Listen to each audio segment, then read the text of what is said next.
Welcome to the Outer Realm with Michelle DeRoche and Amelia Pisano. Airing live on the United Public Radio Network, 105.3 FM in New Orleans.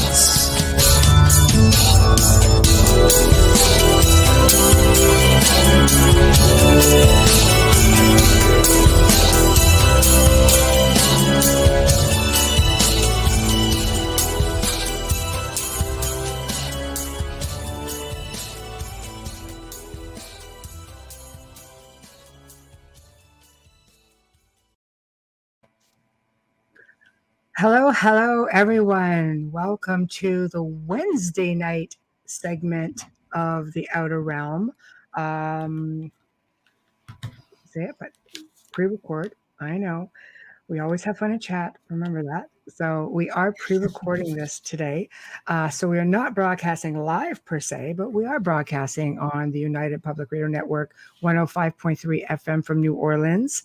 We are fully sponsored by the amazing people over at Folgers Coffee, who just make this possible every single week. So we thank you so much from the bottom of our hearts. We love you. Big thank you to Dr. Snick, aka Justin Snicker, for his contribution of his award-winning music, of course, for our intro and outro. You can find any of his music on all popular music streams such as Bandcamp, Spotify, iTunes, Amazon, and other amazing locations. He is everywhere. Tonight, we're really pleased to welcome a guest who's just so versed. Oh my gosh, Dr. Terje Simonsen. And the topics of discussion, of course, will be his new book, which is called A Short History of Nearly, in brackets, Everything Paranormal. And I thought to myself, oh my gosh, it's going to have some parapsychology, some occult, some, ancient history, ancient aliens. Like, I'm just hoping we can cover it all in one show. He's just phenomenal. But tonight, please know we are going to be in chat. So you're going to be able to join Amelia and I in chat again this evening. We always have fun, admit it. We're there right now. Time. Yes, exactly. We're literally there right now, as she's telling you. I know, right? Hi. I know we have a couple people in chat because private chat room, guys. I know we don't put this out there. So we have Wayne. Hi, Mary. Hi, Wayne. No, I meant literally as they're listening. We are we're in the future right now. We are. But it's going to be a lot of fun because we are basically, like I say, show nights. These are fun for us because on show night, we actually get to come in and get in the chat room with you guys and interact. And we always have a lot of fun. So we will be in chat tonight, and this will stream on all the 8 platforms. And I keep saying tonight. For you guys, it actually is tonight when you're seeing this. So I apologize. This gets a little bit confusing for us. Yeah. But I want to read off before Amelia reads his bio. I want to read off this blurb, which of course we have on the Facebook page. And it's Dr. He discusses his research and philosophy on the paranormal going back to ancient times. He notes that while there is nearly 150 years of scientific research in parapsychology, the field is still marginalized within academia. He also talks about the responses to paranormal within the field of theoretical physics. He focuses on the practical applications of psi and on the personal meaning of psi abilities. To me, that's just like, what? I know. It's like, holy crud, this is going to be awesome. So yeah, I'm really looking forward to what he's going to have to say. And I don't know that we're going to get it all covered in one segment. If not, we're always happy, to have our guests come back. But I think you guys are really going to enjoy this. So, Amelia, if you don't mind going through his bio, and we'll wait for him to come on board. Yeah, no problem. His bio, you can find the extended version of his bio on our Facebook page, The Outer Realm.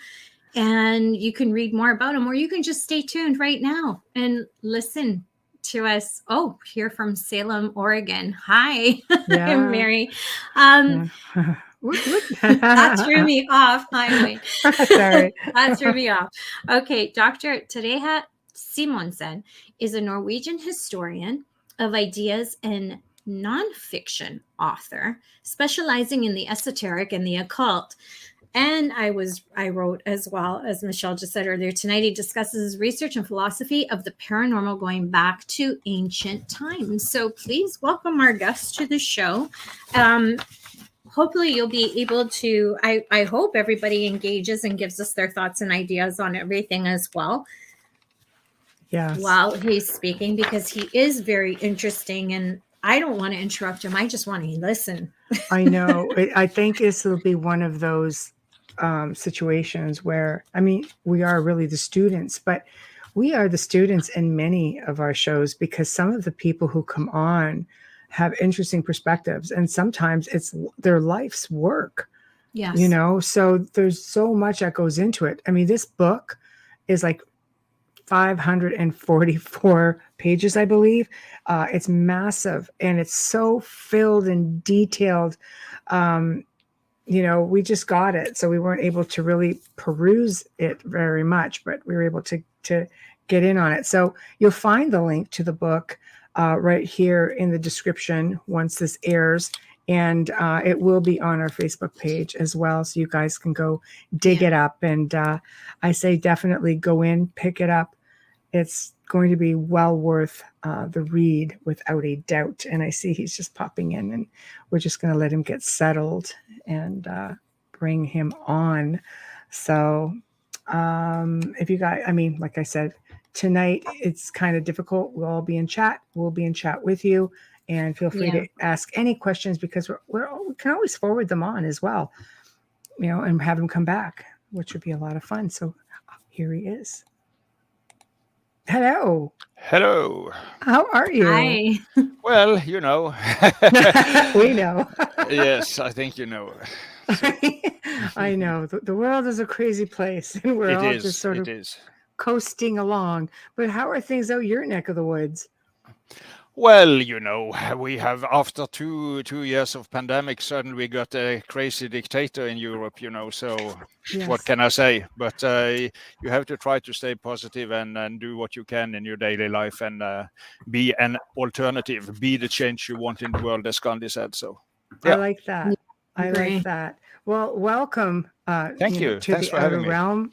Yeah, I know people are going to be really excited about it. So, we'll get started because I just perusing over the book. I'm like, we're never going to get through all this. We may have to have him return. Part one and part two. That's great. That's beautiful. Oh, absolutely. Absolutely. It was just so interesting. I was recently interviewed by Norway's foremost, say, alternative magazine, and they had planned to make one interview, but it ended up being a series of 3 interviews, in fact. Yeah, we might need you more than 3 times, though. I know. Just call me and I'll be there. Yeah, we may need you more than 3 times. I'm just looking at that book. I'm going, okay, he's going to have to come back a few times. 540 Thank you. Thank you. So it's interesting. Absolutely. Like, oh my gosh, we definitely can't do this in one night. But it's one of those situations where we're going to be the students here, and you're going to be the one who's basically going to do a good chunk of the talking, which we like here on the Outer Realm because we all want to learn, and we're going to have millions of people listening, and this is definitely a different approach at the paranormal and parapsychology. I personally love to dig way back into ancient history and find the roots of things, but a lot of people don't even know how to start. But what I'd like to know is what set you on this path. Did you have personal experiences as a child? Like, what is it that puts you this deep into this topic? It was some childhood experiences and also some trusted family members and friends that told me about special experiences that they had not learned, taught us about in school, you know. And also I was part of a Christian youth club.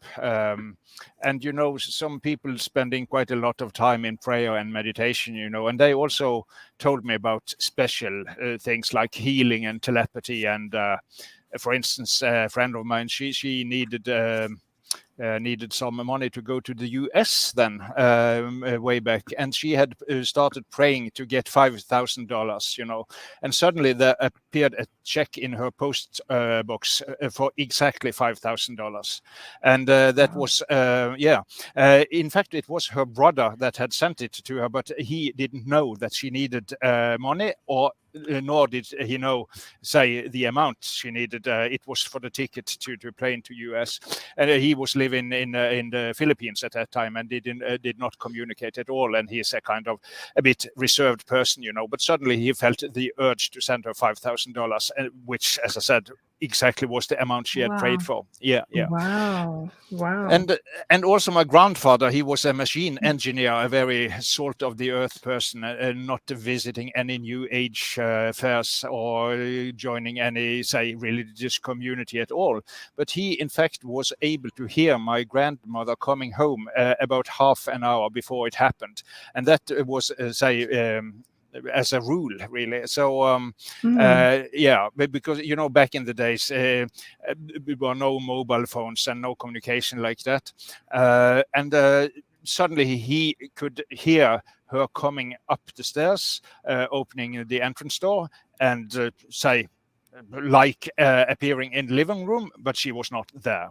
But about half an hour later, she would appear in just that precise that manner. So, and that, as I had said, happened more as a rule than an as exception. And if my grandmother had started chatting with some friends for a couple of hours and come home later, then this phenomenon would appear later. So he could somehow rely on that phenomenon. So when that happened, he went to the stove, start making dinner, so that would be ready for her when she came back, you know. So wow, that's awesome. No, I love it. I love it. Yeah. And you know, that's a phenomenon, of course, reported from many places in the world, but it seems, you know, there are sociologists of religion who have studied different paranormal phenomenon, and this phenomenon seems to happen more often in Norway for some reason. And we had a quite a famous professor here. He was a biologist, but also, say, the leader of the Parapsychological Association here in Norway, and he has written a book about that. And in a Norwegian, that phenomenon is called vardøger. His book is called, it's not translated, but just to have mentioned it, it's called Vardøger, the Norwegian National Paranormal Phenomenon. So it's quite a lot of occurrences of that kind here in Norway. So as I said, my grandfather, and also one of the daughters in the house, had the same experience with my grandmother, but the other daughter had not. So it seems to be somehow connected to, say, personal sensitivity, or what we could say, yes. Wow. So that kind of phenomenon, and I could go on for hours and hours with repeating that. And also my just to mention, to give you an idea, my cousin and aunt, they had a very close say telepathic connection. So my cousin, for instance, was visiting another town, and my aunt was say having her after dinner nap, and my cousin would experience something quite special in this other town, and then she would call later to my aunt, and when my aunt then had been dreaming, she had dreamt exactly the same thing my cousin was experiencing, you know, with the detailed scenarios and everything. So they had a hotline, a telepathic hotline, and also with my uncle, her husband. As she, for instance, could be in bed and reading a book, and suddenly my uncle would start speaking in his sleep, you know, like people do sometimes when they are dreaming. Right. Yes.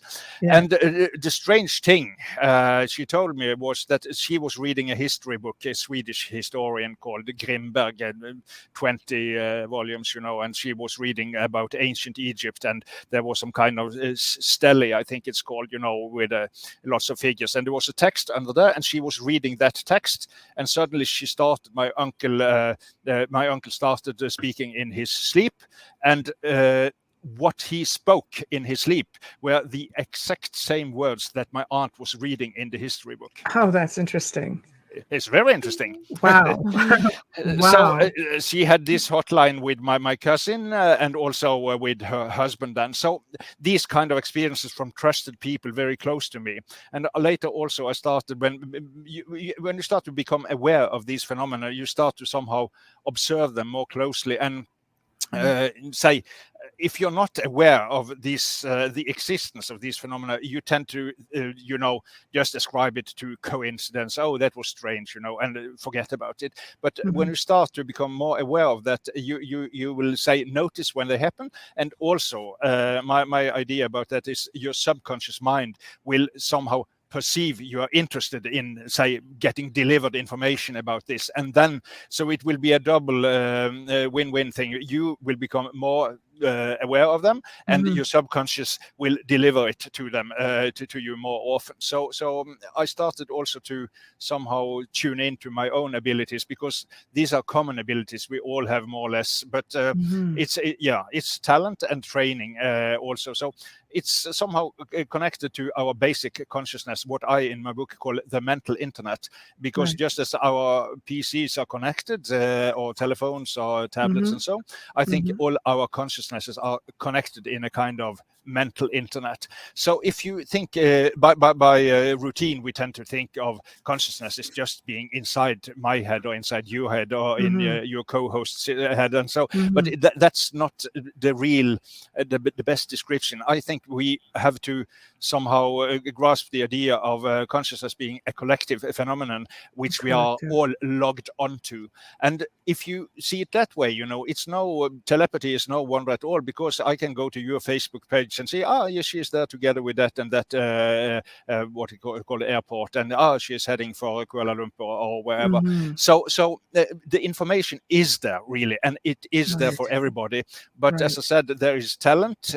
Some are born musicians and some are not, and there is training. So even if you are not extremely gifted, say like the great spiritual masters, the Buddha or the Christ or some, you will still have the say possibility to, by meditation and just tuning, to connect closer to this collective consciousness. And that is somehow my message of the book. I of course want to entertain and give stories and science, quite a lot of science and so, but also as a practical application of this, it's how to navigate your life a bit better, and who should you hook up with, which job should you apply for, and that kind of things. So because if you're connecting to this, it's very powerful. You have access to much more information than in your little ego. So and I think also it's an ethical dimension, because then you are somehow connecting to humanity at large and can be of better service. I agree. I think you can experiment with something like that. I've done it a couple of times where you take a very obscure word,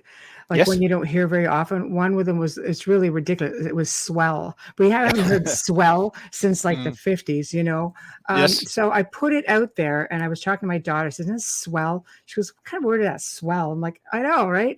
But all of a sudden I start hearing it from other people more in the coming week, and I'm watching a couple of television programs, and there's that word, and I'm like, I haven't heard this word since something I watched back like in the 70s, from the 1950s, from an old movie. And I'm thinking, it's a very American term. We're out there, and all of a sudden I'm starting to hear it more, and I've done it a couple of times as an experiment, and I find it very fascinating that all of a sudden the word basically starts to show up, whatever your word of choice. It's not even in the vernacular. It's not even in the Canadian vernacular. It's in the American. Yes.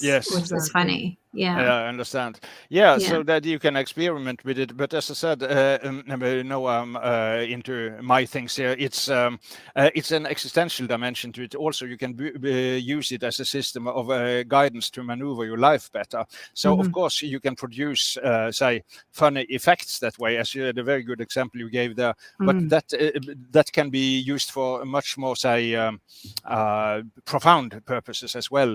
Absolutely. I'm just throwing something out there for laymen who are just going, that's not a thing. Yeah, it is. Try it. It's a very easy experiment you can try. So Michelle and I share a brain. We actually share a brain when we're working. Yeah, we can tap into one another. You do? Yeah. Constantly. That is also very interesting, and just stop me if I'm getting too eager No, here. you go ahead. One of the founders of the internet is the French astronomer Jacques Vallée, and he is Yes. also an expert on UFOs. And he told Yes. me that when they started, say, building the internet, it was basically what is called ARPANET. It was 20 universities connecting their computers to increase their computational abilities, and they started to have a little chat, along the computations, and they found that suddenly one of them was sitting with an idea, and suddenly it popped up from the other participants in this network. So it's when you start to say connect electronically and also working together on projects, you start also to say develop the telepathic communication. So interesting that you two also have experienced that. We connected that way right from the start. We didn't even have to work at it. No, it's just, it was just one of those things that because we work together. So and we're in the same off the air. Yeah, and, I understand. Well, we work through remote viewing clearings and things like that. But it's interesting because you have that ability to tap into people as well as into the collective as well. I believe because I do it. So, but please continue because we're your students tonight. So, you're giving me performance anxiety here by saying that. It's just We'll jump in every now and then to ease it. But that phenomenon you described that you had experimented, that was also what I spontaneous experienced quite a lot in high school, because we say you're students, you're hanging, on the corner of the school building and so on. We are chatting informally about the thing, and suddenly it pops up a specific phrase or word in my mind, and 2 seconds after, one of the persons there present says exactly that. Rather special phrase or word with exactly that wording, so it's not just say a kind of association to the theme in general, but it's a specific as I said, you gave a good example with a very seldom used word. Also, there can be a phrase that is formulated in a quite specific way. So that is also what puzzled me from my own experience. How could I know that he or she was going to say exact those words? And especially together with a good friend of mine, there was a girl I was quite in love with. We never became sweethearts, but there was some kind of. Oh, I love that. We never became sweethearts. No. Aww. We were smitten. Yes. I love that. And afterwards, I had been thinking about her so much, and later I found out that she, at the same time, had been thinking extremely much about me, and we didn't know about each other, So it was kind of Well, she ended up happily married with some other guy, and she is very happy today. So I have to just congratulate her on that. Well, sometimes those two souls come together. Like you see stories where those two souls come together 40 years later. Yeah, it could happen. You never know. You never know. Right? No, but then even that early, I experimented a bit about that. I was passing a house where I knew she was a guest, and then I sent her a message telepathically. I told her, now I'm passing here. I will go back, fetch my jacket, and pass by here about 10 minutes ago. If you want to meet me, come out then. And I went home, fetched my jacket. I came back to this house where she was a guest, and she was not there, and I was quite disappointed. Hadn't I sent her a message? Did it work? So Did it not work? yeah, so I started to walk away, and I had to come about 10 meters away, and then she opened the door and came out. Wow. And, So a delayed message. Yeah. Well, maybe she was pondering it. Or maybe intention, right? She could have been pondering it. She's like, when can I get away? Yeah, like that. Too, though, how do you know if you're just getting a mere thought or if it's actually is a telepathic Yeah, message. that's a very good. I cannot, of course, give a general formula. You just have to observe your life and see if it's possible to do that kind of things in your life. And also, as I said, these things are very funny as experiments. But I think it's basically have become more serious by becoming older. You know, so now I want people more like the Buddhists to use these phenomena for personal growth and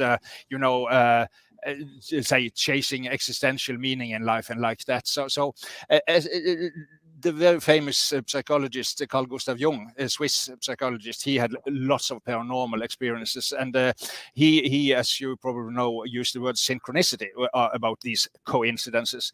And he said that meaningful coincidences tend to happen if you are, say, in a deep personal process, asking for the meaning of your life, or in a crisis even. So I think somehow if the phenomena are helpful for you to guide you during a difficult time, then it's somehow a constructive use of them. It's and somehow it could start out as a coincidence, but if you then use it and include it in your repertoire and of helpful things that just happen, or you go by a bush and there are some blueberries and you pick those blueberries, and is there deep meaning? I don't know if that, but you can use those blueberries, So as humans, we have to somehow know that we have limited capacity for say knowing everything. And Deepak Chopra, you probably know quite a lot about it. Yes, he said very many things are not possible for say our common say day-to-day level of understanding. It's not you cannot say if that was a deep say coincidence or just what is called by chance, or so you have just to say use your inner compass and navigate, and how can I use the phenomena that say appear in my life, be they normal or paranormal, and as I say, the limit between normal and paranormal is not always clear. So no, it's true. I completely agree with you on that. Just the question popped into my head because she didn't come out right away, and I'm like, did she realize that she was actually receiving a message, or was there something with the translation or transmission rather, with having a delay, like because telepathy works. I mean, you work on frequency, I imagine, to a degree. So if you're getting jammed up, how many messages kind of just sit in the ether where other people are picking up that may have nothing to do with them? Exactly. So that is again the metaphor of the internet. It's like surfing the internet. You can go to a friend's Facebook page, and there must be some relevant articles she or he have posted for you, or there must just general thing, or there could even be spam. It could be fake news. It could be everything. So it's therefore I stress the existential aspect of this. As long as you, as a talisman in your life, have the question for what is meaningful for me to use my time on, then somehow you will have what is called you can sieve, isn't it called that? Sieve the phenomena, and what do I need, what do I not need? So instead of kind of objective knowing about this thing, it's more like subjective using, I think, because as I said, we have a limited ability to know things. So I always have this try to use my inner compass in which way is this phenomenon here meaningful to me. Of course, I'm getting thrilled if I get some clear kind of telepathic message or something like that. Yes. She got it. Yeah.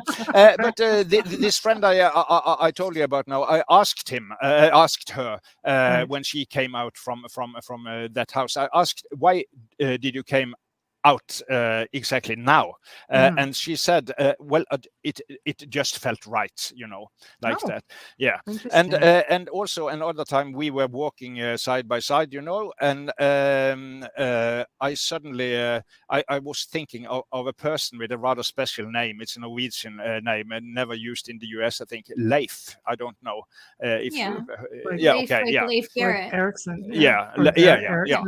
Okay. So suddenly I was starting and we had not spoken about that person, but a cousin of mine was named Leif. So suddenly I started to think about Leif, and his name was in. That is kind of special name, as I said. And 10 seconds later, and I said we had not spoken about that person at all. She suddenly starts to sing. My friend, working side by side with me, she starts to sing. Leif is Leif, Right. Why did he start to sing his name? Yeah, see, that'd be kind of wiggy, because all of a sudden you just come up with something. That would be strange. Yeah, that's interesting. Yeah. You just implanting thoughts almost non-intentionally. Yes. Or intentionally. But perhaps we were in sync mentally, we're good friends, and even potentially a bit more even. And we were also working together in the same tempo, in the same rhythm, syncing, and then connecting. So I think it's like that. Like with works. Amelia. She'll do something, I'll say, don't do that. She'll go, how do you know I was going to do that? Like a mama bear. Like a mama bear. And we're close in age, so it's weird. But it's like in your head, don't think I don't know. When I'm viewing, No, it's fascinating. Okay, and she's the only one who can do that. You're the only one who's ever been able to I don't want to say hitch a ride, but work in sync with me. You know what I mean? That kind of energy work while remote viewing. I understand. I've never let anyone in, and Michelle goes in so naturally. Like it's yes, very interesting. This, and as you said, is probably it's a metaphor also used in English. It's a very common metaphor in Norway. They say that people are on the same wavelength. Yes. Yeah, that's a metaphor Canadian. In English as well. Excuse me? It's very Canadian. Yes. Okay. We're on the same wavelength. Yes. Yeah. So that you and Michelle apparently are very much on the same wavelength and frequency. Yes. Frequency. Yeah. So persons connect in for different reasons. It might be genetics, it might be personal experiences, profound experiences of related kinds. So there's a vast field of But these kind of experiences, led me to the conclusion that there is something going on here. And you asked about the background. Have you showed our audience the book? Yes, absolutely. Please do. Go ahead. Yes. I will show them the check.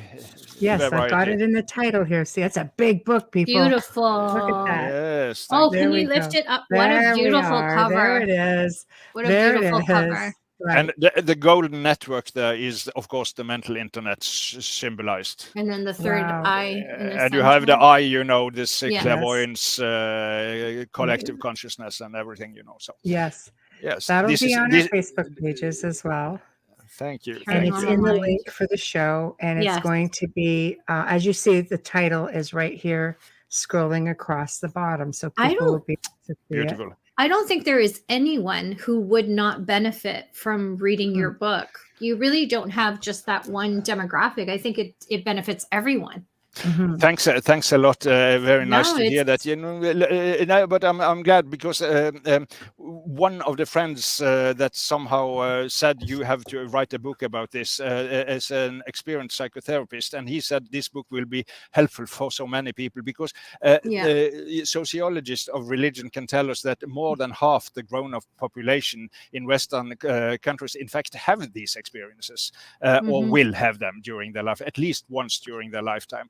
So, and we have so many people, but they do not have, a framework how to understand or interpret it or utilize these phenomena. And so he bought, when the book was ready, he bought it was first in Norwegian, then later English, now in Czech, and I hope to get it out in Spanish also. But he bought 3 copies and placed in the reading room for the young psychologists so that they might learn, So I hope you put it out in Italian because I think it would do really well in Italy. Italy is very, very much changed in their every generation is walking away from the Roman Catholics and more into spirituality. I think you would do really well there. If you could help me, you should get the agent's fee for that. Yeah, I'll just get my uncle. start He works for the translating, government. Amelia. Yeah. Let's just start. 544 pages of translating. He could just sell it right there in Lake Como. It's just all the I'm not Right? joking. You will get Yeah. a agent fee if you do that. for Oh me. no, I would do it just for you. I don't need that, but thank you. Okay. I think thank you would do really well there. They're moving towards more spirituality than the church. So they've changed a lot. In fact, I've been communicating with one of the most, say, famous parapsychologists in Italy. His name is Bruno Severi, and he's a biologist at the University of Bologna, and he was very happy about the book. So, and nice. he's There we written an introduction in Italian to it on their page, both Beautiful. on Facebook. Excellent. Yes, Putting the yes. door Yeah. already, Amelia, is one step No, ahead of you. it's it's definitely a good place to be. I find them Thank you. changing so much there. Yeah, you know? thank you. I hope so. And also, if there should be kind of silver lining to the pandemic, could be also that somehow we ask deeper, more profound questions about meaning and life, and also a kind of humility. That's still so much we do not understand or control. So I hope somehow that, as I said, of course, the pandemic is catastrophe, but you know, even from catastrophe, it's possible to gain something. Also, if we take, excuse me. No, I said it needs to happen because I think humanity I think we've been hindered from exploring that with not just religion, you know, with we've had a belief system implanted into us, forced into us, and it's become conditional generation after generation. You have the whole, you know, genetic implanting thing, like it just seems to be a natural thing, but we're not taught at any point. We're made to it's almost ridiculed, you know, according to many people who I've interviewed or dealt with over the last couple of decades in my field. When you start talking about all of this psi stuff or paranormal or abilities to be able to do all of this, a young child may see a specter, even if it's a dimensional bleed through. And they're taught like you're being silly, you're ridiculous. So they're taught very early on in some cases that don't even explore it. You make it feel foolish for even exploring other possibilities. But interesting, that's very true, and as you say, a great hindrance to expanding your horizon. But even so, in say the most what you could say mundane connections, these say abilities are somehow valued but not understood, because then it's called gut feeling, and then it's all right. And if there was written a book, I don't remember the author's name now, but he was into parapsychology, and he had checked with in the US the Fortune 500 company CEOs, you know, the leaders of the biggest companies in the US, and I think he found that at say a majority of those would say that in circumstances being difficult to navigate, they always used intuition and usually, you know, go with your gut and the gut feeling and that kind of things. So they are using it, but they are not exactly knowing what they are using. That is sometimes they don't want to accept that terminology either, because police officers are all highly intuitive in my opinion. Yes. But it's constant, as you say. You know, homicide detectives, they have a great gut instinct. No, you have a great intuition. Yes. You know, and I agree with you 1,000% on that one. But they have no idea what it is. And my last chapter, the last chapter of my that's all they say. Excuse me? They say pit of my stomach. I've got it in the pit of my stomach. I follow this lead, and I'm like, okay, I call that intuition, but that's okay. Yes, exactly. Or it's the catchphrase, go with your gut. You know, right. So, yes. Yeah. Right. In chapter 9 in my book, the last chapter, I discuss quite thoroughly intuition, and I ask, is intuition, say your experienced police officer, is she or he just capitalizing on earlier experiences with lots of suspects and lots of crisis situations, and so of course there's lots of experiences there, and subconsciously is he or she using just that accumulated experience, Or is there even a dimension of clairvoyance and telepathy to these, say, gut feelings? Or might there be at least that?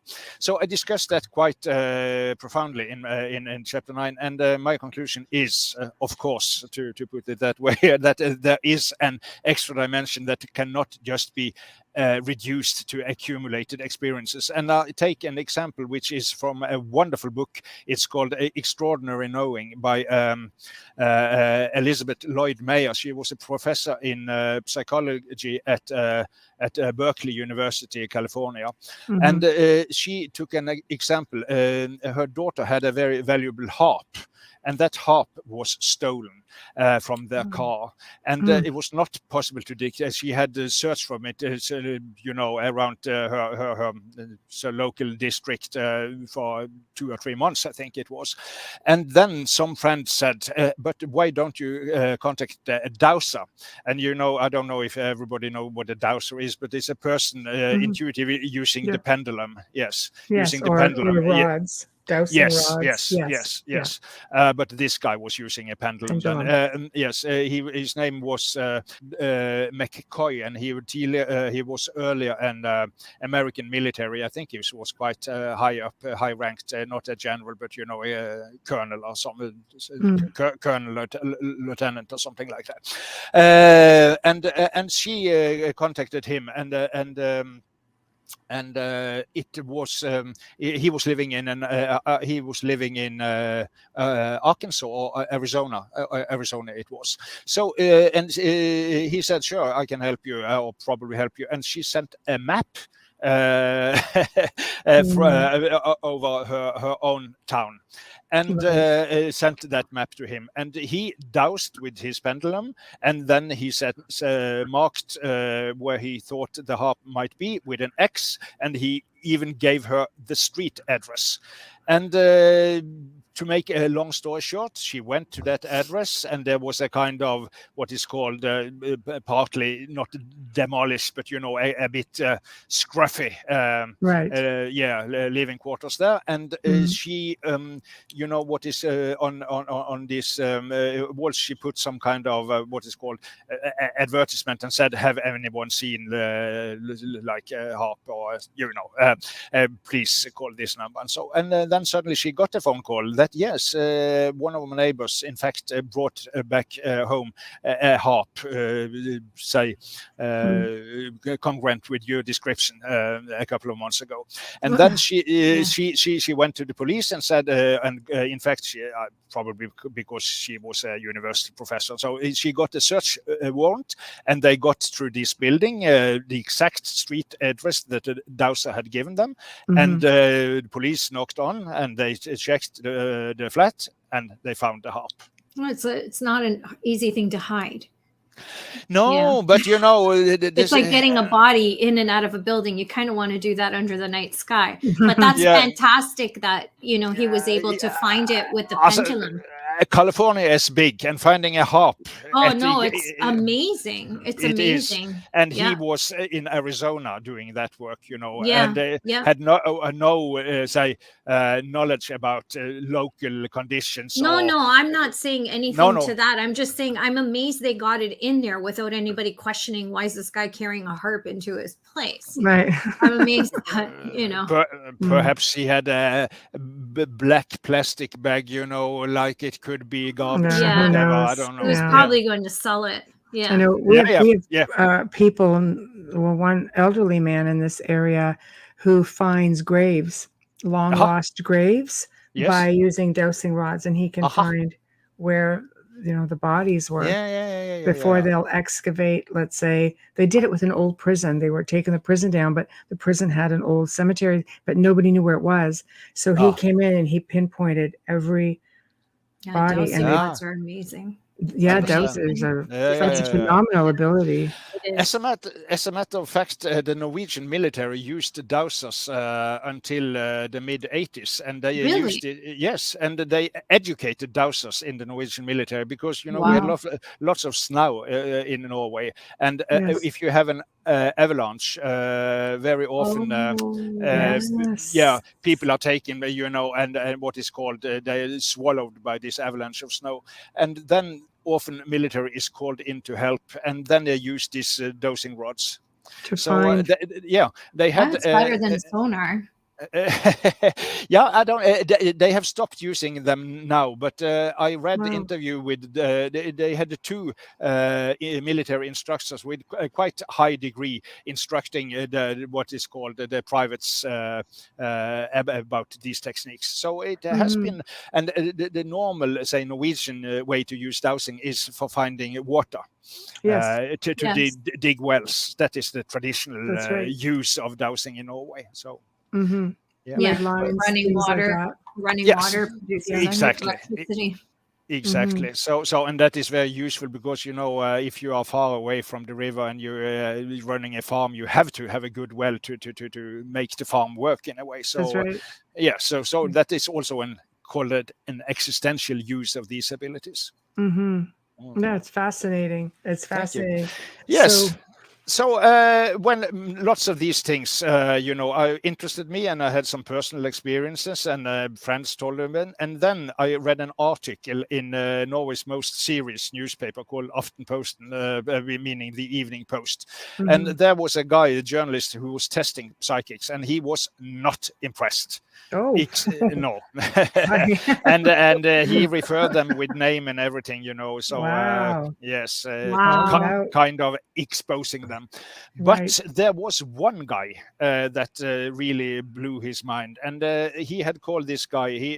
That's an old traveler. It's not exactly the same as gypsies, but they have the same lifestyle. With camping wagons and not living a special place and so yeah. Right. And he called one guy, and this guy said, "Yeah, I can see you plan to go on a journey." And yes, the journalist was in fact playing, but of course. Most people, especially journalists, are on journeys from time to time. But this guy went on and said, "Yes, and I can see you are planning to go you visit 2 cities." Yes, he was going to 2 cities. Yes, but what I can see that you will end up visiting these 2 cities in the opposite order of what you planned, and that happened also because later they mixed up at the travel agency. So he had to go, I think it was in North Africa, he had to go to Marrakesh before he went to Cairo, or the opposite around. Yeah. Right. And then this guy said, "And there will be a priest asking to join you on that journey." And sure enough, that priest appeared, asked to join the journalist, and didn't. I think he was going to visit some Christian monastery in Egypt or something like that. So that also it's on. And he ended up saying, "And you will have very good use for the splendid new camera you just have bought." Right. Sometimes it just takes the right one. Yeah. So I said, "Yes, that's the guy I need to talk to." So I was planning to go to a date, and I called this guy and I said, "I want to ask you, I'm going to a date tomorrow, and can you please tell me a bit about how that will work out?" And so, and he did his thing. I don't know where he uses the tarot and a bit of other rituals, I think. And he said, "Yes, she likes you quite a lot. It will be very nice," and so, and more say general things. And then he said, "And I can also tell you, this woman is 1 meter and 64 centimeters tall." That's quite specific. And you are using the metric system with meters, not with feet. Canada, yes. In Canada, yes. In the US, no. Because, because when I speak to English people, they don't know what a centimeter is. It's just I think the United States is the only country that still uses imperial. Feet, yeah. Well, UK use the feet and inches still, so. Do they really? Yeah. Wow. Yeah, no, here it's the metric system. Okay. Anyway, he said this woman is 1 meter and 64 centimeters, and we went out the next day and became very nice, chatted along, and good context and everything. And did you get the tape measure out? Would you mind? I should. She looks at you and goes, then she would go, "Gone. Oh my God, I'm dating a psycho. I'm out of here." So, no. I'm a bit more subtle than that. You know? Right. So just coincidentally, by chance, and very casually asked her, by the way, how tall are you? And then she said, 1 meter and 64 centimeters. Wow.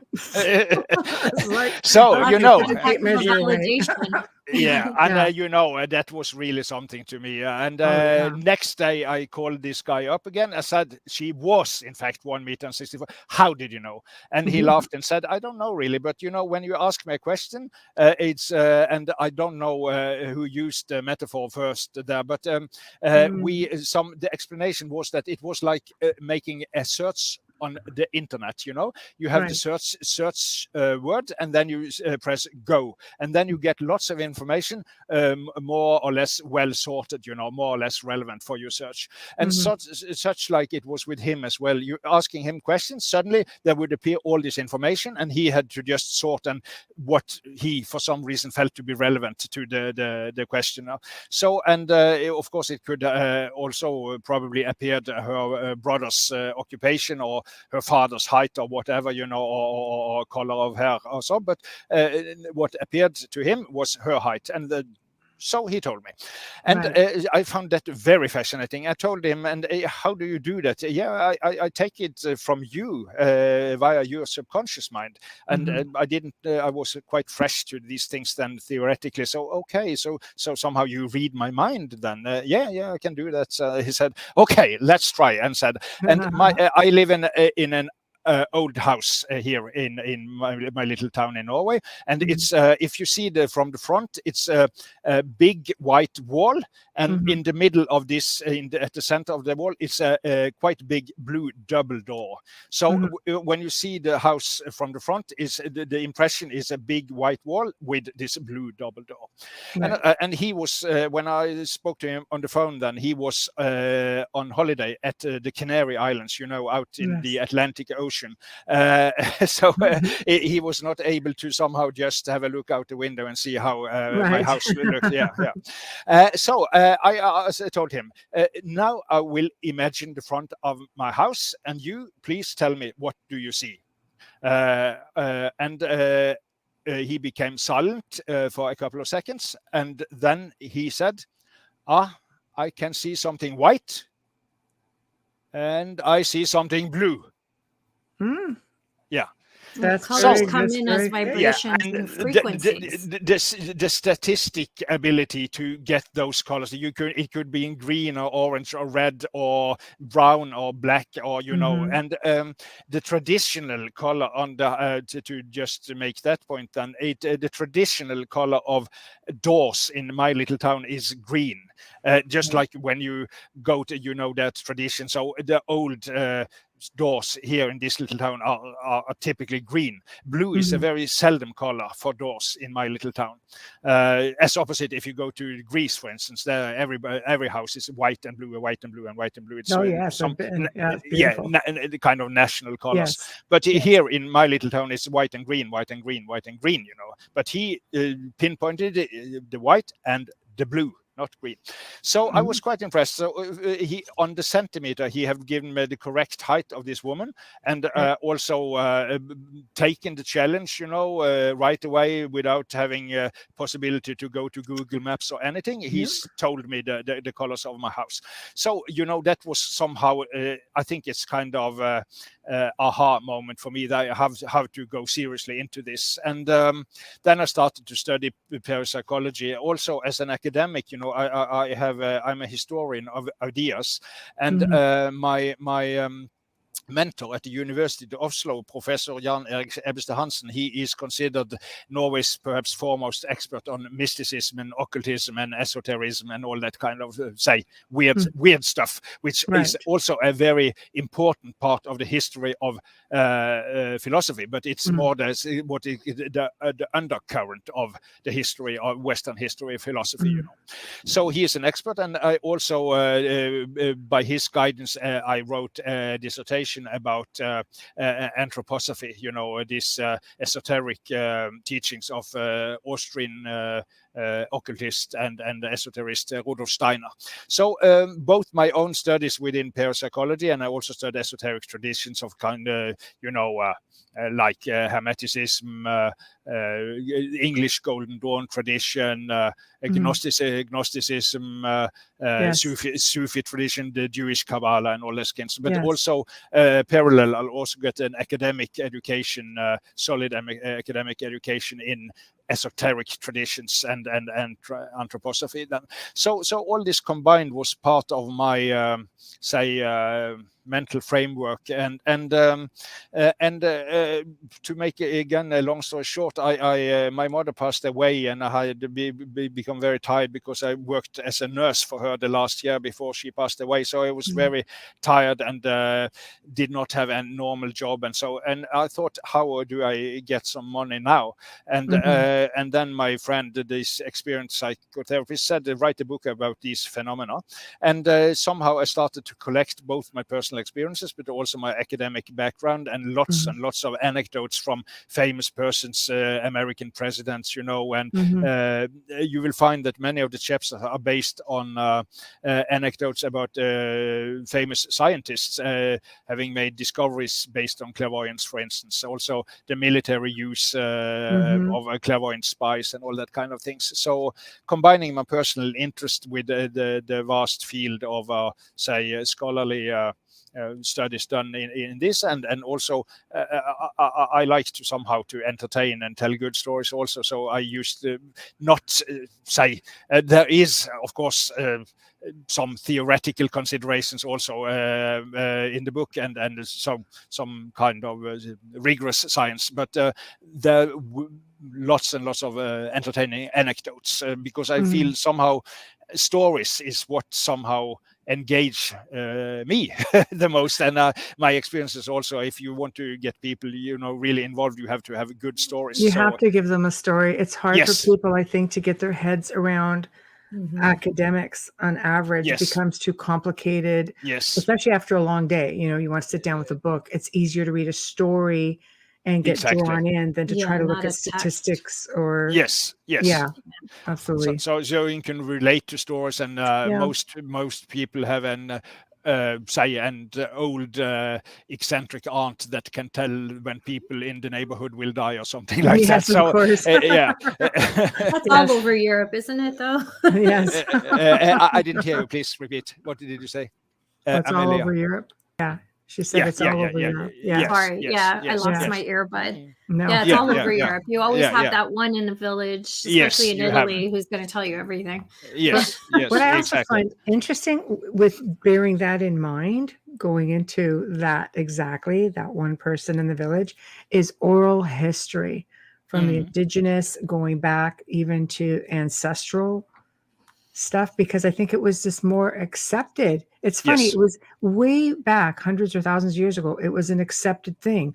People would purposely seek out, oracles, much like people seek out mediums today. But they weren't, somewhere along the line, people stopped being open-minded in this day and age, except the indigenous people with their oral history, who continue it on with such, a strong belief and strong intention. So do you find that in your research? Oh, yes, definitely. One of my chapters is about anthropology, and then I go into anecdotes when anthropologists from our Western culture are visiting indigenous people and meeting with shamans and so. Do you say shaman or shaman?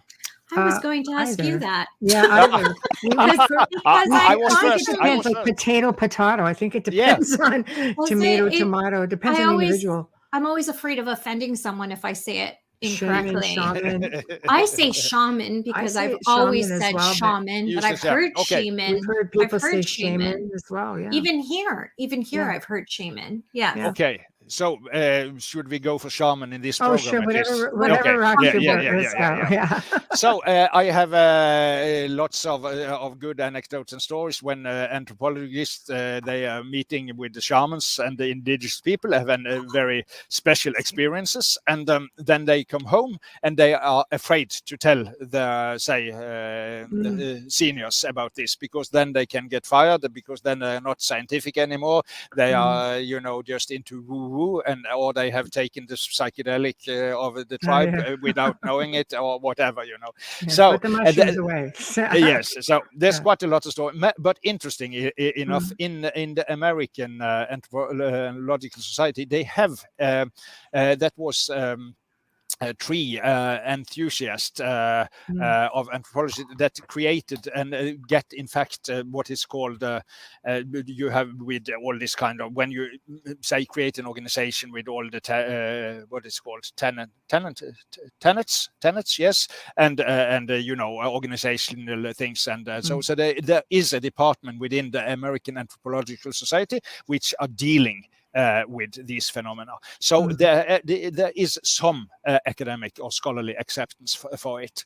But generally, also one of these, I have a fantastic story where a guy is, he's on Jamaica, and he experienced, say, more than 100 people seeing the same things happening, which are not in fact happening. It's so strange, It seems to be some kind of a collective telepathic hallucination going on. It's yeah.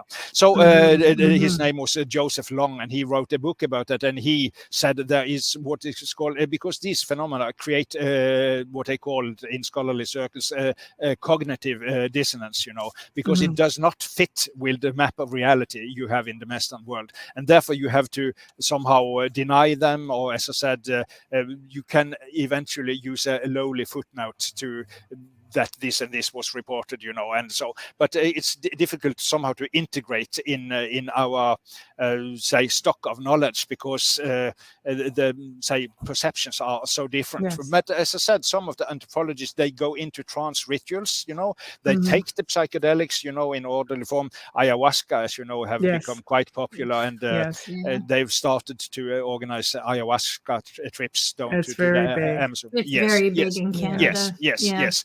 And then when enough people got these kind of experiences, then somehow it's possible to talk about them in a more, say, acceptable manner than so. I think people are waking up to it. They're more receptive, I guess, to the possibilities that these things are out there. And people such as yourself are adding logic to it as well, which makes it easier for some people who are very, they don't want to go there. It's just like, no, that it's like you say, it's that witchy woo-woo thing, but you add logic. So like, okay, so this is something that will be looked at, especially for academic people. You don't need to be mad to have these kind of experiences. That's right. So, No. You can be an academic and still do it. But some people feel that you have to be high. Well, I'm not for that. I'm not for that ayahuasca experience. I've said that a million times. I don't approve of it. I don't agree with it. I don't like being out of control and opening a door. That's just who I am. For yourself, for myself, not for anyone. Okay. You do whatever you want. But, when you open that big black door that you can't close because you're not coherent, please don't call me. I just have a problem with that because of the field we work in and the energies we work with. It's not something I would want to open the door to. What you're saying is, and in your opinion, is this something that can open doors? Because I'm trying to think of it from an academic standpoint now.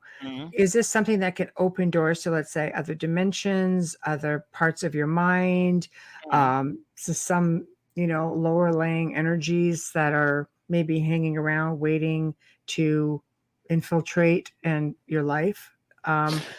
Well, you know, Strong reports of that. I used typically I used say a metaphor. What should I say? The example. If you're starting hanging out with neo-Nazis or Islamic terrorists, you know, Yeah. that will influence you in a way because you take up their energy, and you might be, of course, you might be there on a kind of therapeutic mission or something like that. But basically, should not have too much to do with Adverse. negative. Yeah, No, because you're no. facing yourself. They're drawing you pretty far Yeah, in, and there've been a exactly. lot of reports. I know I filmed a show, a series actually, where a lot of the people who were talking about nightmares, Mm. there was quite a few of them who had done Mm. ayahuasca, Yeah. and they came back with their experience of just constant nightmares. So Yes. what would cause them? Did you just go so far down that you Mm. come back and you're just facing things now that you can't get out of your mind? Or Like, For what instance. would your explanation be for that? Yeah. I say we all have both, say, horror cabinets and our treasure troves within our subconscious mind, and if you open that before you're ready to deal with it, it can haunt you really. So, are these alien energies? Are they ghosts? Are they our own Sure. complexes? You know, might be everything, you know. That is not the point here. The Yeah. point is that somehow they are destructive in your life, and therefore you should not Right. invite them in. And also even experienced trippers, you know, that was when they started using LSD and that kind of stuff for Yeah. therapeutic reasons. They said also you should always have a constructive set and setting. There was a psychiatrist, Norman Sinberg. He said, set and setting. You should have the constructive mindset and the positive setting. Good friends, safe therapist, you know. So you should not doing this as party dope or anything like that, you know. So I have a kind of psychic advisor here in Norway. She is very negative towards this kind of. She feels that you very easily can open for something like a kind of spirit you are not able to get back in the bottle afterwards. But on the other hand, there's a good friend of mine here in my little town. I will not name him because we are a small town here, but That's okay. We won't hold you to it. if it's a small town, they probably already know who he is.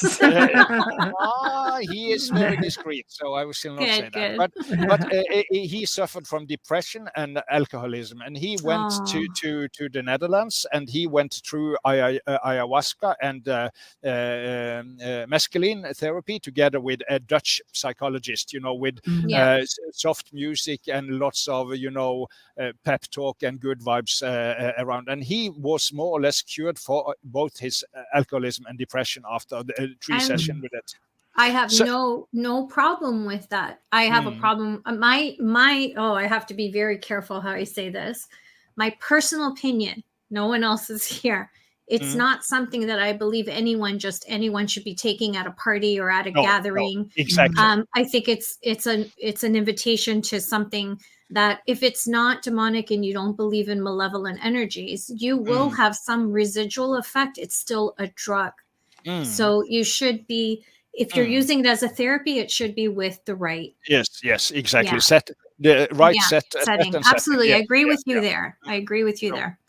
But I just, if we may go back to the indigenous people just a little, because I was I also educated within Gestalt therapy, and there was just popped up a little story that's quite good.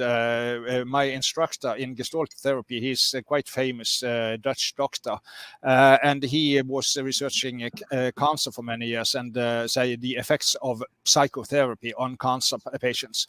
But then he somehow felt his life was turning more or less into just cancer all the time. So he wanted to go on with his life. So he took also education as psychotherapist, Gestalt therapist, and also what is called as psychosynthesis. You know, this Italian, what is called, I forgot his name now, but Italian, what is called pupil of Sigmund Freud, who made his own version of psychoanalysis using the esoteric tradition, and that is what they call psychosynthesis then.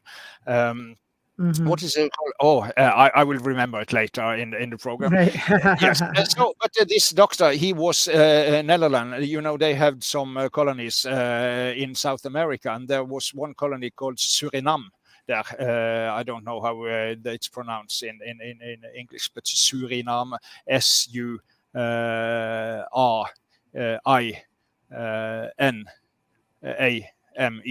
Suriname. So yes, and there was a friend of his who had broken a leg, and that it would not grow, it would not heal.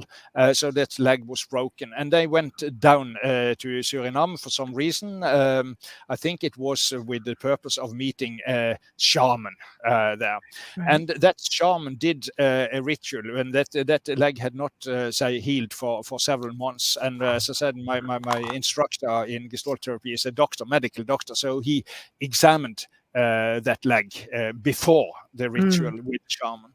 And that shaman, he took this patient and placed him in what is called, if you have this hammock, yes, between two trees, about 3 meters above the ground. And he was in that hammock, and he was to lay in that hammock for several days without, he was not allowed to leave. So, excuse me, he had to pee his pants and shit his pants. Wow. Yeah. Wow. Yes. So he must be in that hammock.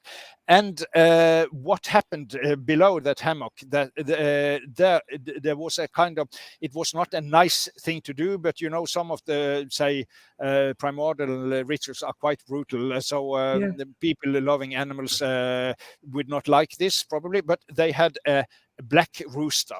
And they cracked the same leg on the black rooster, just as he had cracked his right leg. They cracked the right leg on the rooster. As I said, not a nice thing to do, but that was what happened. It's a tradition of the people. Yes, tradition. And then they somehow, took this what is called when you have this bandage. What is called when you. Take you have a cast and plaster around this leg, So there was he peeing his pants and shitting his pants in the hammock, and 3 meters below was this black rooster with somewhat similar situation. And then all the women of this tribe went to this black rooster, caressing it, talking nice to it, giving it the best food to the rooster, and this guy was alone, no food, no drink, just shitting his pants. 3 meters. Wow, Jesus. Wow, tough go. And yes, and the shaman doing his ritual, and I don't know exactly what he did of meditation or so, but the outward aspects of the ritual was this with the black rooster and the women and the caressing this rooster. And after, I think it was close to a week, this guy was taken down from the hammock. And of course, he was exhausted, having not eaten or drinking. And my friend examined him. And as I said, my instructor examined him, and he is a medical doctor. And he said the leg was healed. Whoa. Yeah. Wow. Hope that was after they showered him. Just saying. Yeah. So and my instructor said, I'm a medical doctor. I'm not supposed to believe in this stuff, but it happened. I examined him before, and I examined him after. So how do you believe this happened? As a collective energy, they were healing them together. Yes, and clearly somehow the rooster was a kind of proxy, substitute for this guy. So they and he somehow, of course, was very aware of what was going on. I don't know why. And other shaman might have other rituals. It somehow.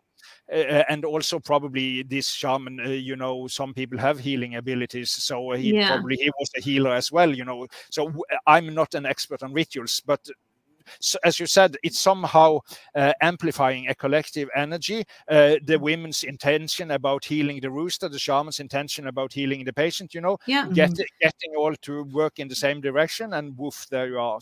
It makes sense. It's funny how society is so much easier for them to believe that a collective energy can cause harm, but yet they can't believe that a collective energy can heal. It's really sad. It's really sad that way. Yeah. It is. And that is also some of the message in my book is that here is a great force for good. For people very often they are just interested in two aspects. They're interested in entertainment aspects. Okay, yeah, this is funny, this is strange. Oh yeah, very funny. So and yeah, entertainment. Just having shows. And then it's other thing. It's a horror aspect. Oh, you can get the power, or you can dance with the devil or whatever in these things. But I don't like that. The great Kabbalistic masters, the Sufi masters, the Christian mystics, the Christ and the Buddha, they all want to heal the world. They heal people. That's how they should use these abilities. So I think you should always have your intention of doing good with them, and then I think that will also protect you from any kind of negative energy in this field. So as long as you somehow focus on your good intention, you have a talisman that will protect you and help you to use these abilities. So that is part of a message, how to use these things for good in your life and for the benefit of your friends and the world. Goes back to mind over matter. Yes, and but as I said, even mind, people are, as I said, they are in the Buddhists call it distractions. Nothing wrong with entertainment. We need entertainment, but as I said, there are more profound things about the paranormal than entertainment and horror. Yeah, no, absolutely. See, and to us, it's paranormal, but to that part of the world, it's normal. No, yes, exactly. And that is also a slogan I have made. You have to have some slogan. As I said, the mental internet is my kind of stock in trade, and I use the slogan: "The paranormal is normal." That's absolutely. True. For us, it is. For us, it is. Yeah. But it's very much turned into something that is entertainment. I mean, the good thing about that is it's raised awareness with people who may not be giving it another thought because of television, as misconstrued as that can be, because you get the wow factor more so than the educational factor. But gratefully so, people are taking something out of it and are learning things. But when you go back in time, I mean, paranormal is not a thing. It is just a way of life. Right? So how do you, I mean, it's not even just in the West, because I think that the whole paranormal wave started in England again, back in the 80s, late 80s, with all these shows. Where do you think, how do you separate the two, the education from the entertainment? Well, it's very difficult, and I will not do that. As you said, it can be seeing a good show can be a wake-up call, but then just continue to see good shows. That will not help you further. So I will not. I'm not a preacher, but I have some friends. They are more interested in and looking at shows or going to new age fairs and like that, and instead of really asking the serious question, how can I use this for the benefit of myself, my family, my friends, and the world? So as I said, the existential question, an individual thing. And I think somehow, I be honest with you, I suffered from depression and panic attacks and kind of for several years, so it's not been an easy life for me, I would say. My father passed away when I was 4, my brother passed away 4 years later. Oh my gosh. My mother became schizophrenic and passed away from cancer. So it's had been quite tough. So I have had to ask existential question: what is the meaning with my life? And I think if you ask those questions, you also get kind of guidance how to deal with the paranormal. If people are not asking existential question, it will just be dabbling with the paranormal as well as with life in general. So therefore I stress the existential aspect. And also, as I said, I quoted Carl Gustav Jung. He said also that these phenomena tend to happen when you are in crisis, and because then you activate the deeper level of the psyche, and then you have the ability to listen to that or not listen to that. So I'm very, so how should we use it? Okay, perhaps I would advise, if people ask me, start with meditation, go for walks in nature now, seek silence, hug a tree, listening in, use silence. And also I've used this kind of binaural beats, those kind of Yes. My favorite. They're excellent. Okay, yeah, great. Yeah. My favorite. Okay, yeah, that has been very helpful for me. So, but also transcendental meditation or yoga or Zen Buddhism or mindfulness or any kind of say what is called training of awareness. That Yes. will be, yeah. So ask the existential question: where am I going? What do I want with my life? And also training of awareness. If you have that, you will get. I promise you will get guidance also how to deal with the paranormal in a constructive way. No, I agree. I think if it can raise awareness, sometimes they see something that they may recognize with what's going on with them. I think it is more on an individual basis. People have to take the initiative to find the right way to educate themselves. Yes. Have an open mind, but don't just believe everything you see, cross-reference literally everything. Yes, exactly.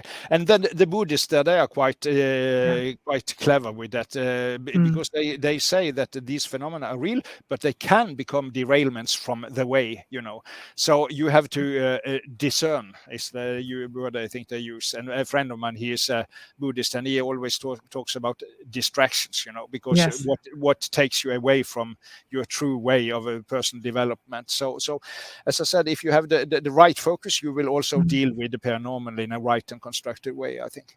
I think focus is the key word, because I think life in general is a distraction. You just, anything you see on television, anything, I mean, media, mainstream media has become strictly about, taking you into someplace else, whether it's the news, whether it's a good TV show, whether it's, they're all distractions. There's a belief system that, we're meant to be taken off track because they, powers that be, whatever it is, don't want to see the people completely opened up, because that could be, I won't say dangerous, but it could make things complicated, because then we ask more questions. We want better answers. We're not going to sit there and just say, well, the sky is blue. Well, why? Well, because we said it is. No, but really, why? We want real answers, dang it. Yes. And I think this is a great fear.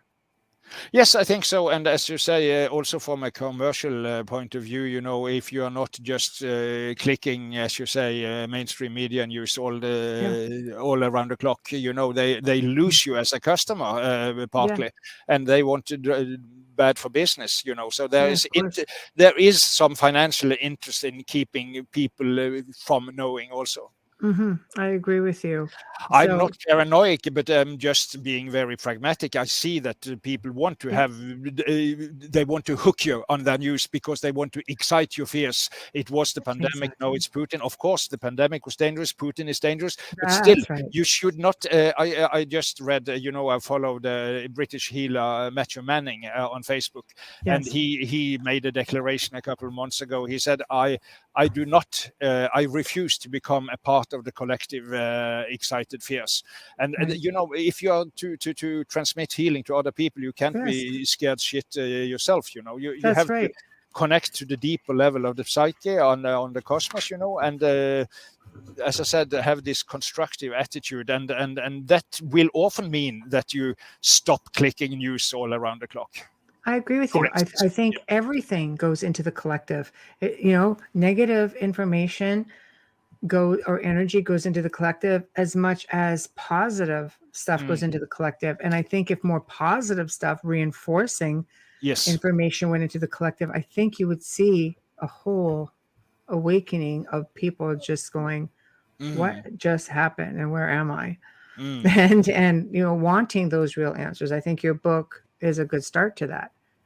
I think if you all start getting this book and reading it out loud to yourself and putting the thoughts and the words out into the collective, can you freaking imagine? Look at that beautiful cover too. I know. I love it. There we go. That's a beautiful book jacket. It is. So read it out loud. Read it, put it into the collective, and all of a then sudden, keep it as a reference. That's right. Then you're going to have a bunch of brilliant minds walking around going, where did I get this information? Yeah. And don't share it. Let people buy their own copies. Because when you share those books, because you can never reference because you don't have it on hand. So make sure your friends buy their own copies. I just want to get in a quick. Thanks a lot for recommending it so warmly. I'm really happy about that. I can't wait to read it. Thank you. So I will also say that it has received a couple of awards in the US. I think the most it received what is called a Parapsychological Association Book Award, and that is quite prestigious. Yes, that is. This Italian parapsychologist Bruno Severi, he told me he considered it to be the Nobel Prize. We know the good stuff. Wow, that's really us major. Italians know the good stuff. That's actually really impressive. Congratulations! I'll never forget his name. His last name is Severi. Yes. My daughter's name is Severina. Oh yeah. So I'll never forget his name. We have to do a station sponsor ID. Gotta do the station ID. We're gonna get fired. No. Great. We won't. You're listening to The Outer Realm with Michelle DeRoche and myself, Amelia Pisano. Tonight's guest is Dr. Simonsen. I hope I'm pronouncing that correctly. Very good. We are coming to you live right now in the beautiful city of New Orleans on 105.3 FM radio, streaming on YouTube's UFO Paranormal International Public Radio, UFO Gods and Extraterrestrials Radio, as well as all of our Facebook pages, including, of course, Canada's Most Haunted, home of Michelle DeRoche, and our own The Outer Realm. A huge thanks to Justin Snicker, I'm sorry, I went backwards. Dr. Snick, the Sonic Surgeon, also known as Justin Snicker, for our fabulous intro and outro. You can purchase his music on Amazon and Bandcamp. Find Justin on social media at Facebook and Instagram.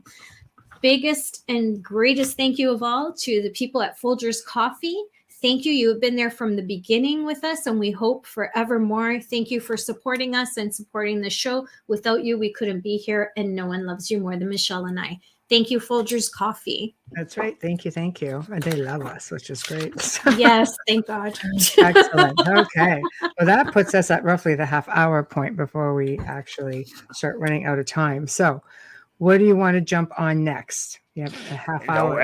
I'll go wherever you want me to go. So. Oh well, well, you have an advantage since you wrote the book. So. No, you know what are your listeners? What would they like us to focus on? Well, do you think? I mean, our listeners are vast because there's millions of them. So they love pretty much everything we present. But for those who don't understand, what are the differences between parapsychology and paranormal? Because there is a difference. And some people can't separate the two. They just think there's a lot of misunderstanding there. Yeah. Yes. Well, parapsychology is to just make a formula out of it. It's the rigorous science about the paranormal. So parapsychology, then you follow strict methods, and their methods are even stricter than a normal psychology because they have received so much criticism for being woo-woo from the skeptics, so they are extremely cautious about, say, protocol and procedures and reports and control and avoid cheating and all that kind of things. So it's a rigorous science about the paranormal, and they use different kind of experiments. They have classically they use drawing of cards, and having statistic evaluation if it's possible to say predict which card is being drawn before that is in fact done, and lots of things. Today they have also done some interesting experiments with brain scanners in modern times. For instance, it's a famous experiment done on Hawaii, a hospital in Hawaii. Then they had 11 healers, and they have different patients in brain scanner, so they could measure brain waves, when the healer were doing their work. And interesting enough, in 9 out of 11 cases, it was a clear difference when the healer were on the task and where he or she was pausing. So you could see her name was Jeanne Artenberg. She was doctor in psychology, and she said you could see the patient's brain lighting up like Christmas trees. Wow. So so there you see intention at a distance in the laboratory, measured with the brain scanner. So that is how you do parapsychology. It is rigorous science about paranormal phenomena. So, but if you go into the paranormal per se, para means, it's Latin, means besides. So it is what lies beside the normal, the paranormal. It's just like, as I say, an undercurrent or a side current to what is considered normal in our Western society. As we discussed in indigenous cultures, that might differ quite a lot from what we consider to be normal versus paranormal.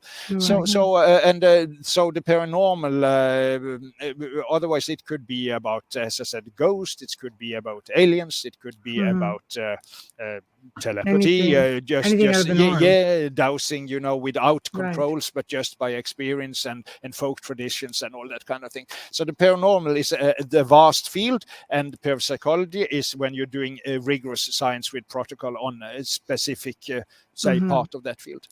So the views, let's say, on ghosts, from a paranormal or a parapsychology standpoint, what is it? Is it a dimensional bleed through? Is it just a residual energy? Like, what is your stance from a parapsychology standpoint on that? Since that's a very, very good point. I will speak within the 6th of April. I will be on with the most famous ghost hunter in the world, Steve Parsons, and he has made programs with National Geographic and Discovery Channel, and he is a technician from the Royal Air Force, the British military, nice. and he is using electronic equipment. If he comes to a haunted house, he will install his equipment to see what's going on from a purely scientific way, where if the hauntings are they just in the mind of the person experiencing it, or is there something, say, also measurable physically going on in this haunted house? I am not going deep into this work yet, but it seems to be, I think he has detected some kind of deep sound frequencies going on where there are hauntings typically. Yes, as I said, I'm not, I will discuss with Steve later. We have had one program earlier, but I will go deeper into it. Also, there was this, I think he was Canadian, Michael Persinger. He was a psychiatrist. I think he made what is called the God helmet. And that is, yes, a helmet you can put on, and there is electromagnetic radiation. Yeah, I've got one. Okay. Similar, yeah. But it can cause you to have seizures, so we never used it. I've ordered it, but never used it. Okay. So, but then, and Persinger also had some theories about if you have, say, areas where there often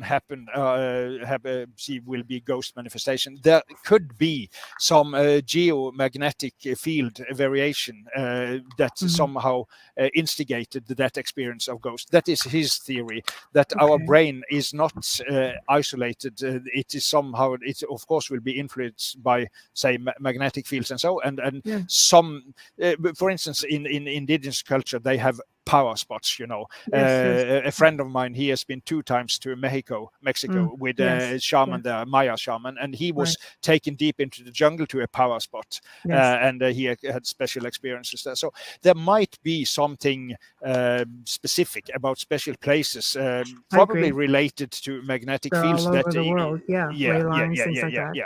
And that might follow some kind of say fault lines. There may be many reasons for these things. So So that is from one parapsychological point. But of course, there might be parallel worlds as well. So we cannot exclude that there's some kind of visitors from this parallel universe. That might be one. Also, which we're going into this. Also, it can be. We discussed the psyche is a collective phenomenon. So just as you have a kind of driftwood in the ocean, there might be what we could call mental driftwood on the mental internet. For instance, my psychic advisor, she got lots and lots of more customers calling her when it's full moon. And so what is that? We know that the moon by kind of gravity influences rising of sea levels. Yes, and it seems water, right? Yeah. So it seems also it influences the psychic ocean in a way. So and we know some of these ghosts, different kind of ghosts. So it's not every ghost can be some kind be treated equally, because there are, but some ghosts seems to appear periodically, and that could be perhaps influenced by the moon's influence on our collective psyche. So that's one. Typically with some ghosts is that they are going on repeat. A friend of mine, he is a healer. He was visiting. Replay. Yes. I will give you an example, and just stop me if I'm talking too much. He was visiting a haunted hotel north in Norway, and he was I don't remember exactly. I think it was room number 315, and he was sleeping there. And about 3 o'clock in the night, he was woken up, and there was a fight going on. He saw two people in a deadly fight on the floor. And hitting and beating and screaming. Biting and screaming, and so and it ended with one person killing the other. He witnessed that. He witnessed that, and he went down. He went down next morning to check out, and the receptionist asked, "Have you had a good night's sleep?" Yes. Except for the performance I witnessed about 3 o'clock during the night then. And then the receptionist said, okay, so you have seen it as well. So clearly many guests have reported about that phenomenon. So probably 50 years ago or so, I will not say anything about it, when there have happened a murder in this room. And by some incidents, it seems to be recorded in the walls in a way. So when a sensitive person visit this room, he or she will experience that going on repeat. So the ghosts are not there as persons. No, it's an imprint in time. I think we're made up of energy. We're, I always say we're beings of energy having a human experience sort of thing. But I think if you have a dramatic enough energy transfer, or leaving the body, for instance, would leave a huge imprint in that time and space. It would make sense that would replay itself like a recording. Like if you take a voice recorder that's like a tape recorder or a film camera, you can't fudge that. You can capture that moment. I believe it's the same dimensionally speaking. Exactly. That's how I view it as well. Okay. And the person being sensitive, being able to experience that, the person being non-sensitive, not getting any kind of experience of that at all. So and my friend, as I said, he's a healer and also quite clairvoyant. He obviously is a sensitive person then. So that is one type of ghost. And as one way of looking at it is, as I said, the traditional spiritualist way of looking at ghost is saying that it's a disincarnate spirit. But what we are talking about now, as you say also, is not, it's an imprint. The spirit is long gone. So there is no one there really. But in other cases, it seems to be a kind of individual still acting or doing things. Intelligent haunting and residual haunting. A kind of presence. Right. So we have to divide between ghosts. It can be, as I said, collective driftwood in the psychic field. It can be disincarnate spirits, I think, and it can be also those imprints we are talking about now. So people often mix up these things, and it's not easy. So you have to be scientific if you're going. In Norway also they have lots of quite good programs when they visit haunted houses and so. And Yes. very many of the phenomena are real. And I even saw, quite impressively, I saw they visited a kitchen that was haunted, and suddenly it was caught on camera. Lots of forks and knives were fleeing out of a drawer. Right. Fleeing out as a cluster and ending up in the roof. And it was not fake at all. You could see that. Right. But does that mean that a former owner of the house is still there? Not necessarily. So it's so important not to rush on conclusion with these. So the Because phenomena, could it be psychokinesis maybe from yes, people who come by exactly. and Exactly. So very often, if it's something I have learned dealing with these phenomena, very often the phenomena are real, but people are rushing to conclusion which fits the already established, say, horizon of understanding, map of reality. So if you're going to be, say, do some parapsychology within this field, you have to, say, check on your own perceptions, and if your, say, horizons of understanding and map of reality really is congruent with what is going on, and or if there could be other explanations as well. Not necessarily, as I say, skeptical in denying the phenomena, but other ways of framing them. Well, I agree with you, because I think you become conditioned to a religious belief systems. Like if you are religious, you're going to believe in angels and demons. If you're a ufologist, you're going to believe in extraterrestrials. I think if you see on television guides sets the stage for also a different type of belief system. I think it's easier for people to think that they have a demon in the house, for example, than it is for them to think psychokinesis, that they're very powerful energy that they're projecting. Exactly. I don't understand why it's so difficult for someone to understand that. Like, you're powerful beings, you're more in control over your environment, especially when it comes to your energy and your frequency, and you can manipulate all of that. I totally agree with you, and I come, as I said, from Christian background, and also in my little community, if someone experienced something paranormal, it would either be God or the devil behind it, Right. And I felt that to be some kind of unnecessarily limiting perspective on these phenomena.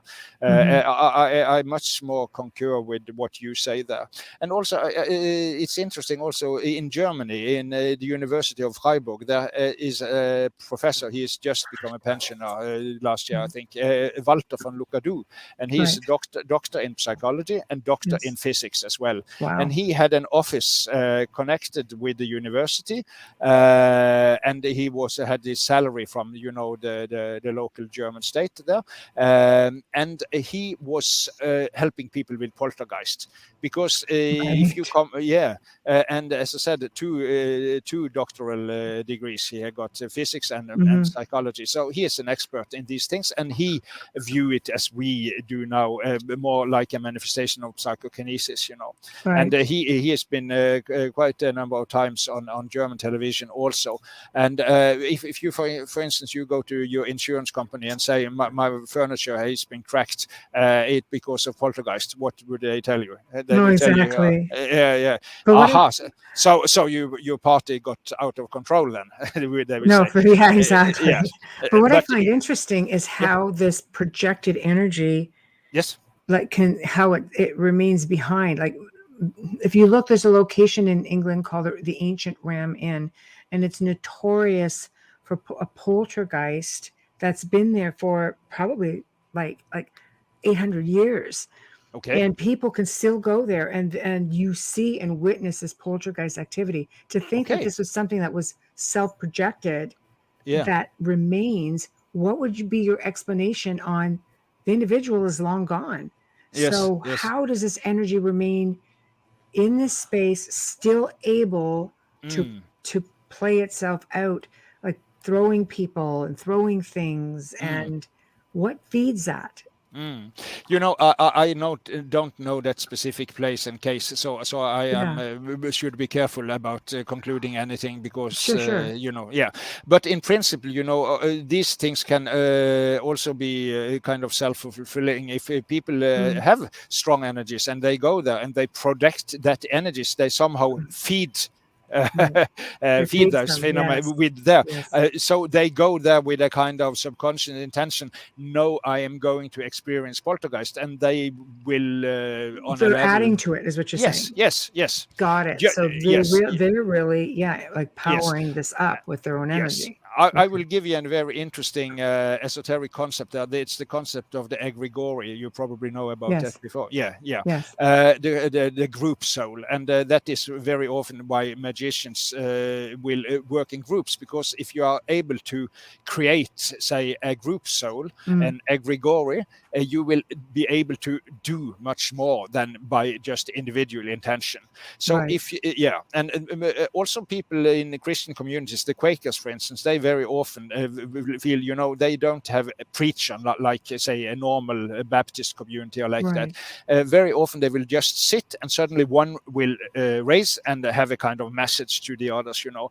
And very often you will see that this many people at the same time get the same message in a way. So then they probably have been able to create an egregore that working as I say, a group mind. So I think if this phenomena has continued for a long time, it might be a kind of a group mind that is there, that is sustained by ever new visitors going and projecting their energy into the system. That is just off the cuff my explanation. Yeah. No, I think that's a great explanation. Absolutely.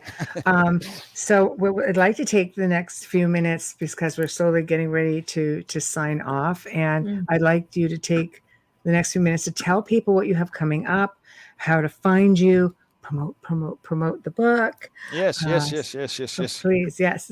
Yeah, keep that on the screen. Yes, there we go. Perfect. Back it up a little bit. There we go.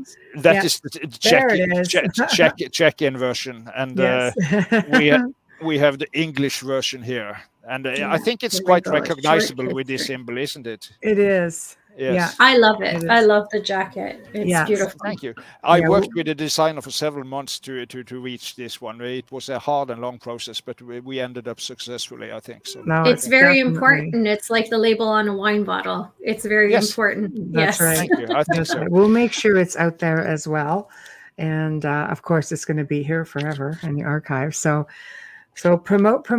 What do you have coming up? How do people find you? Yes, my book has a Facebook page, so if they go to the Amazon link that you will provide them, they can find. I have a little Amazon page as well, but they can go on Facebook, and the book will have its Facebook page there. But there's lots of interviews and different kind of things. I'm not so very active communicating with people. I should perhaps be, but at least lots of nice interviews there and so. But what I have coming up, as I said, I'm working to get the book out in Spanish. I hope to be able to do that, and also I'm giving a number of interviews, and is there a website that people can find you on? The book's Facebook page is where I somehow do book things. Okay, so it's scrolling across, so we'll make sure that is also where people can find it, so they can go find you and follow you. And they might, if they like, they can use that Facebook page to send me questions as well, and I will answer to the best of our ability. Yeah, perfect. We'll go to the send message on Facebook then, so I will. Okay. And we'll put up a link to the book. So, Amelia, go ahead. just wanted to ask you, how do you pronounce your first name? In the Norwegian pronunciation, Terje. Terje. Yes, yes, that's very good. Very good. Beautiful. Yes. Yeah, very nice. Wanted to make sure. Yeah, very good. It's an old Norwegian name meaning the spear of Thor. Oh, very nice. How cool is that? I like that. It means business, that name. Ter is Thor, you know. Yes. Yeah. And the is an Old Norse word. Originally, it's now we're going into linguistics here, but it's geir, meaning spear. So I love languages, so I had Okay. to ask how to say that correctly. Yeah, yeah, I but do. you were quite impressive, because that's a Well, thank you. yeah. Coffee, Folgers coffee. Yeah. No, I have heard lots of varieties of my own name the last couple of years. So yeah. I do Put too. yourself As out there, simple it's going to as happen. as simple as mine is, it comes across very, very differently all the time. So Right. it's Yes. okay.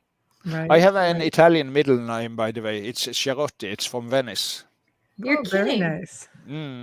My one of my forefathers fled from Venice because they have tried to kill the Doge, the ruler of Venice. So they Oh, have to wow. flee, and they went on a boat and ended up in Norway. So Wow. There Interesting. you go.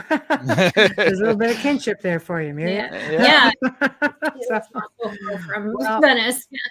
this show is going to be airing tonight at 9 p.m. Eastern our time. And at that point, I'm sure there'll be all kinds of questions, and we're going to be in chat, Amelia and I. So we're going to, at that point, redirect people to your Facebook. We will go seek that out today. Great, And thanks. the archive will probably be up within a few minutes, and it hits many, like over 200 different sites. Beautiful. I will send you links to everything, and you will hear from me anyway after the show. And I like to give our guests their international listenership number so they know how many people are listening. And I will then, at that point, when we're done here, I will message you anyway, because I would love to see if you would come on again. Because Okay, are we on air now? I can speak freely now. Can I? no, we're still live. No, we're still recording. No, So- but it was just to give you compliments. I like very much your style and your vibes and your attitude and your theoretical approach. So I'm Thank you. very happy to come back some other time. Thank you. Oh, It'd be our thank you. honor and pleasure to have you. Yes. Honor and pleasure for me Yes. as well. Yes. Thank you. Love For it. us, it's So, very yeah. important. It's a very round table, very relaxed, and that way you find yourself just going into so many different directions. It's not so regimented. We like to be different. I like that very much, and also, Thank as you. I said, that you don't have this horror attitude or No. entertainment. We are doing series, but still entertaining. Yes. So I like that. We've had that too many vibe. people say I was nervous, but you made it so relaxing. We're just like, that's what it should be. I'm Mm. nervous. Yeah, I'm I always know. nervous because I'm learning from No. you. Yes. So I'm yes. nervous, Yeah. but no, never be nervous with us. I've Very done much for television discussion. and media for over 20 years, and I know how Aha. I like to be interviewed. I know how it feels for me, and Mm. we never want to be like that. We want our guests to feel completely in control of the information that comes out, and Beautiful. you're just like, I was going to say like one of the girls, but Yeah. like But one of the- that's an One of honor. the So team. I take One of that. the team. When I was growing up, I liked to see those talk shows with Larry King, and Yes. he has also this laid back. Of course, he Yep. got Yes. the most celebrity guests in the world, but still, he just was very down to earth and was not afraid of asking any questions, and making it so simple. And I saw his advice was you should just trust what you have. If it's people like it, it's good enough. If not, you should find another job. It's And look very at simple. how he went. He did really Yeah. good. Yes. So No. so I like Legacy. this easygoing style. It's much better than being pretentious and Yes. yeah. Oh, we're glad. Thank you. Oh yeah. Yes, So thank you. just call me. I'm on anytime you want me. Oh, you'll hear from me. You'll hear from me once I get off the soundboard, because I now have to post this up to go live tonight. So Beautiful. thank you for coming on, and it was such a pleasure. It was so informative. Like I said, we are the students, and we're looking forward to doing it with you again. Thanks a lot for having Thank me. you. Have a Okay, good night. Thank you. Thank Namaste. you. Namaste. Good night for you. Good night. Good night. Good night. Oh my goodness, that was fantastic. So everybody, we've come to the end of another amazing segment. As you can see, you guys are going to love this, just saying. But of course, by the time you see it, you will have seen it. So Sorry, trying to work out the time thing again. But big thank you to Dr. Simonsen, because he was just awesome. And thank you to Folgers Coffee for sponsoring the show. Thank you to Justin Snicker for the intro, the outro. Please remember to stop by and subscribe to the network's YouTube channels. UFO Paranormal, International Public Radio, UFO Gods, Extraterrestrials. Find us on the Outer Realm on Facebook. Please show us some love, give us a like. And if you want to communicate with us, there's so much. Oh my gosh, I get so many messages on social media, both of us. So please, the only way is the outer realm contact at gmail.com, the outer realm contact at gmail.com. So please tune in tomorrow evening as we welcome again for the very first time Meredith Herrenbeck. And just delightful. You guys are going to love her. She's going to be discussing family soul constellations, paranormal attachments, and so on. So until then, guys, please behave yourselves, and we will see you guys tonight in chat. Good night.